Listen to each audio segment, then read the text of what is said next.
Good morning student. कल हम लोगों ने जगत मुनेरा के अंतर्गत पढ़ा था आर्कियोबैक्टीरिया, साइनोबैक्टीरिया। इन दोनों के बारे में हमने चर्चा कर ली थी। अब जो साइनोबैक्टीरिया या नील हरित शैवाल होते हैं, कैसे होते हैं, क्या होता है, इनके बारे में थोड़ा पढ़ेंगे। देखिए, कल हमने ग्राम धनात्मक प्रकार के जीवाणु को रखा था, है ना। साइनोबैक्टीरिया या नील हरित शैवाल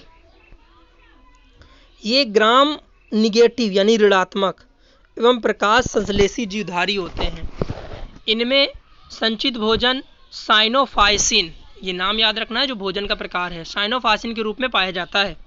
कुछ साइनोबैक्टीरिया नाइट्रोजन स्थिरीकरण में भाग लेते हैं। नाइट्रोजन स्थिरीकरण का मतलब ये होता है बच्चों कि वायुमंडल में तो बहुत सारी नाइट्रोजन है, लेकिन हमारे पौधे उस नाइट्रोजन का यूज़ नहीं कर सकते हैं।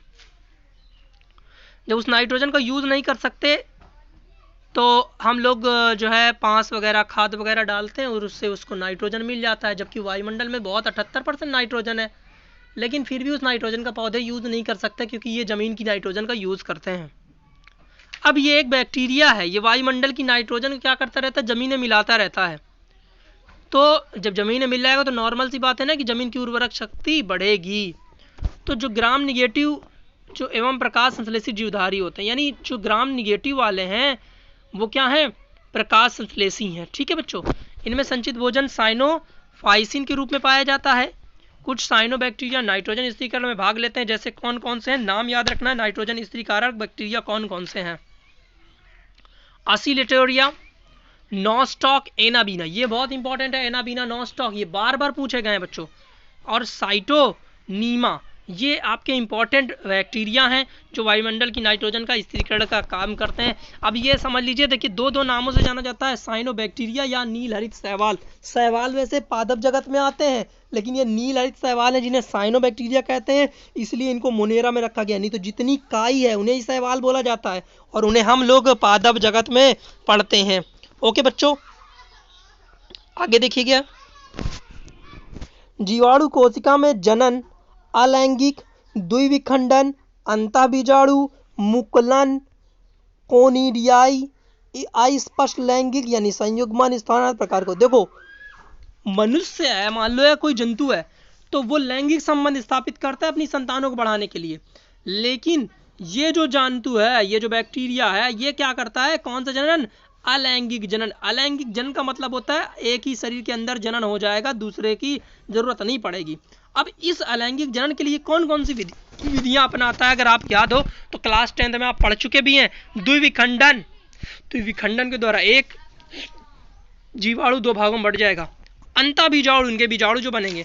मुकुलन, याद है ना, मुकुलन, हाइड्रा में जैसे मुकुलन होता था, एक मुकल निकल आएगा, यानी जैसे ये है, इसमें क्या हो जाएगा, एक उभार निकल आएगा बच्चों, उभार निकल आएगा, और ये उभार बाद में दो बैक्टीरिया बन जाएंगे, है ना। इस प्रकार से इसमें जो है मुकुलन।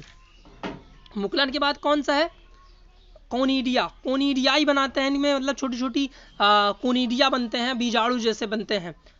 और अस्पष्ट लैंगिक, लैंगिक जनन भी होता है लेकिन अस्पष्ट प्रकार का। कौन सा, संयुग्मन। संयुग्मन कैसा होता है बच्चों, देखो अगर ये एक बैक्टीरिया, ये ऐसे अस्पष्ट केंद्रक भी है इसमें, ये एक बैक्टीरिया है, दूसरा बैक्टीरिया ये हो गया, और ये दोनों एक दूसरे से जुड़ जाते हैं। क्या हो जाते हैं, जुड़ जाते हैं। जुड़ने के बाद 2 से 4 बन जाते हैं, 2 से 4 बन जाते हैं, और सब में केंद्रक आ जाता है, अस्पष्ट केंद्रक। तभी इनको उसमें प्रोटिस्टा जगत में रखते हैं। ठीक है बच्चों, इस प्रकार से हम इसमें लैंगिक और अलैंगिक जनन देखते हैं। पूछा जाता है कौन से प्रकार का जनन पाया जाता है। इसके बाद है जीवाणुओं के आर्थिक महत्व। क्या है भाई, जीवाणुओं के आर्थिक महत्व, यानी कोई फायदा वायदा है क्या जीवाणु से, कोई बेनिफिट होता है क्या। बैक्टीरिया से तो सिर्फ हानि हाँ, बैक्टीरिया से लाभ और हानि दोनों होती है, जबकि वायरस से सिर्फ हानि होती है। जैसे अभी कोरोना वायरस चल रहा है, उसे सिर्फ हानि है, फायदेमंद नहीं होता। लेकिन बैक्टीरिया कभी कभी फायदेमंद भी होता है, कभी कभी हानिकारक भी होता है, लेकिन इसके बारे में हम कल चर्चा करेंगे। अभी आपको इतना ध्यान देना है। ओके बच्चों, थैंक यू।